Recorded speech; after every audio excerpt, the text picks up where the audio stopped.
আসসালামু আলাইকুম। সুপ্রিয় দর্শক বন্ধুরা, আজ আমরা চলে এসেছি রংপুরে মোহাম্মদ আতিকুর রহমান ভাইয়ের বাড়িতে। আর আমরা আছি রংপুর সদরেই।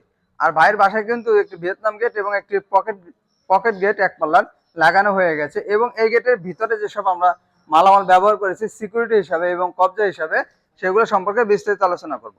তো প্রিয় দর্শক বন্ধুরা, যদি পকেটটা প্রথমে আমি একটু দেখাই, আপনারা দেখতে পারবেন যথেষ্ট উঁচা রেখেছি যাতে একটা মানুষ মাথায় কোনো বোঝা নিয়ে কিন্তু ঢুকতে পারে, এবং উপরের অংশ রেখেছি ফিক্সড।